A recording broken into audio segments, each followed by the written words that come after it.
주기도문 하시겠습니다. 하늘에 계신 우리 아버지여, 이름이 거룩히 여김을 받으시오며 나라의 마옵시며 뜻이 하늘에서 이룬 것 같이 땅에서도 이루어지이다. 오늘날 우리에게 일용할 양식을 주옵시고 우리가 우리에게 죄 지은 자를 사하여 준 것 같이 우리 죄를 사하여 주옵시고 우리를 시험에 들게 하지 마옵시고 다만 악에서 구하옵소서.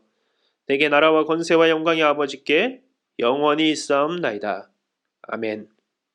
오늘 함께 보실 하나님의 말씀은 시편 147편 1절부터 3절까지입니다. 할렐루야, 우리 하나님을 찬양하는 일이 선함이요 찬송하는 일이 아름답고 마땅하도다.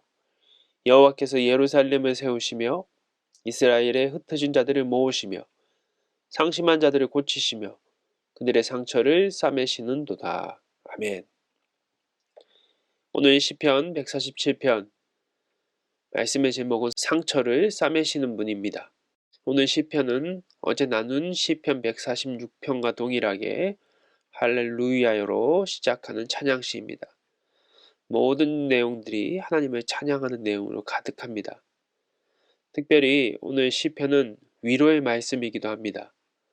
하나님은 찬양받고 감사해야 할 분이기도 하지만 무엇보다 우리의 부족함과 약함을 아시는 분입니다.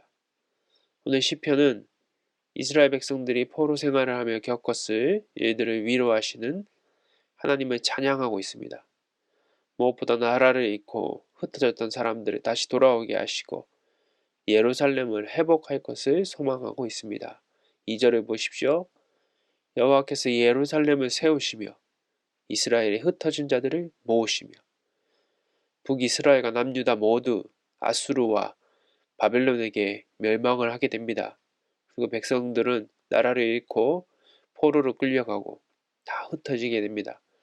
이렇게 흩어진 이스라엘을 보통 우리는 디아스포라 공동체라고 합니다. 이 말은 그리스에서 온 말인데 흩뿌리거나 퍼트린다, 흩어진다 이런 뜻을 가지고 있습니다. 다 흩어지고 망한 것 같은 그런 나라였고 그런 삶이었습니다. 그러나 하나님은 이스라엘의 불순종으로 흩어지게 하셨지만 다시 70년 후에 그들이 깨닫고 회개하고 돌아왔을 때 이 성전과 예루살렘을 회복하게 하실 것을 예언하셨습니다. 성전을 회복하는 것이 에스라이고 또 예루살렘을 회복하는 것이 느헤미야이지 않습니까? 또한 그 예언으로 가득한 것이 바로 이번 주 바이블 아카데미의 주제이기도 한 예레미야서입니다. 하나님의 약속의 소망이 있었지만 10년도 아닌 70년의 세월 동안 한 세대가 다 지나갈 동안 그 약속은 이루어지지 않고 고단한 삶은 계속되었습니다. 아직 하나님이 약속했던 그 70년의 세월이 차지 않았지만 이미 사람들에게는 그것이 약속이 희미해져 가고 상심과 근심과 두려움과 또 희망이 보이지 않았던 시절을 살았다는 것이죠. 포로된 이스라엘 백성들은 모든 삶의 부분에서 그들은 약자였고 항상 상처받는 자였고 또 삶에 희망이 없는 사람들이었습니다. 그런 이스라엘에게 상처를 놓치지 않고 싸매주시는 분이 하나님이십니다. 우리는 하나님을 때로는 오해해서 우리의 상처, 우리의 아픔을 느끼지도 알지도 못하시는 분이라고 생각합니다. 그래서 지금 우리가 당한 일들 가운데 하나님은 함께 하시지도 않을 뿐만 아니라 그 사실을 중요하게도 여기지 않으시고 관심도 없으실 것이라고 생각하기도 합니다. 내가 열심히 신앙생활을 하면 하나님이 나에게 관심을 가지고 더 함께 하겠지만 또 때로는 해이해지고 하나님과 멀어졌을 때 하나님이 나에게 관심이 없어서 나를 버리셨다 이렇게 또 착각하기도 합니다. 그러나 분명한 것은 하나님은 어떠한 상황 속에서도 우리를 놓치지 않을 뿐만 아니라 우리의 상처를 싸매주시는 분이라는 것은 그 상처를 아시는 분이라는 것이죠. 헨리 나우엔이라는 기독교 작가의 유명한 책 중에 상처 입은 치유자라는 책이 있습니다. 그 책에는 탈무드에 나오는 한 이야기를 소개합니다.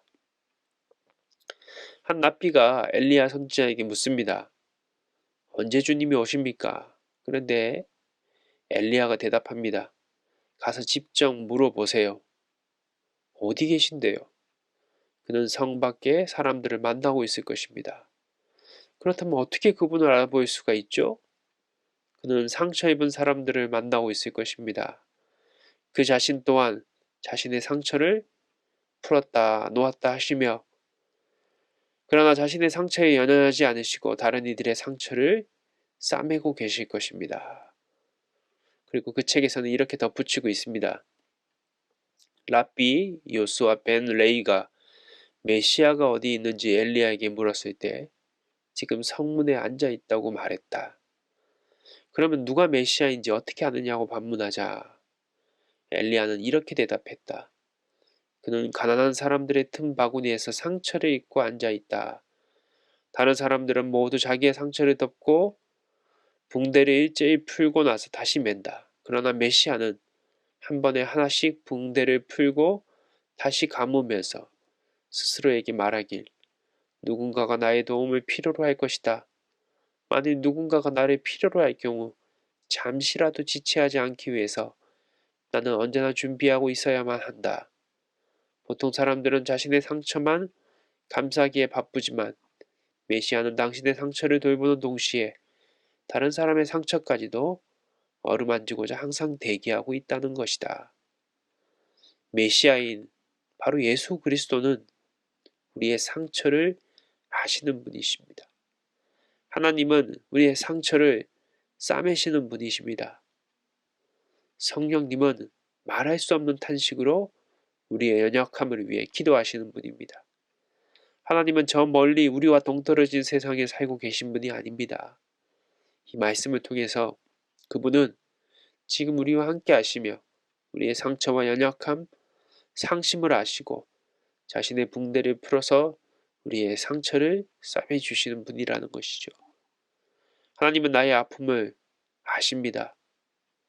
주님은 나의 상심한 그리고 두려워하는 그 나의 모든 마음들을 알고 계십니다. 성령님은 무엇보다 나의 연약함을 알고 계십니다. 그래서 안타까워하시며 동행하시고 가장 좋은 길로 이끌려고 하십니다.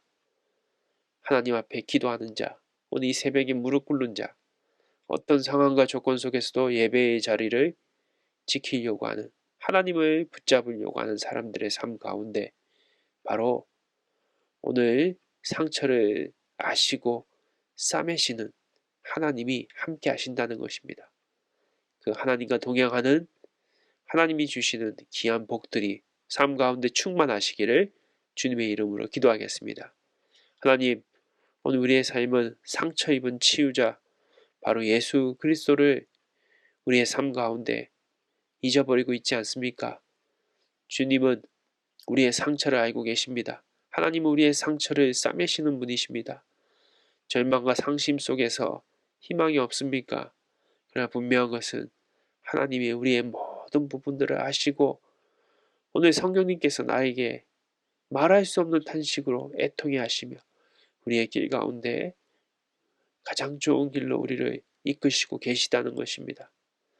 상처가 크고 힘들고 지쳐서 쓰러지려고 할 때 나를 다시 일으켜 주시는 주님의 손을 만나게 하시고 그 손을 붙잡고 다시 희망을 가지며 소망을 가지며 살아갈 수 있는 귀한 은혜가 오늘 이 말씀 가운데 성령님의 역사 가운데 이 새벽 가운데 함께 할 수 있도록 인도하여 주시옵소서.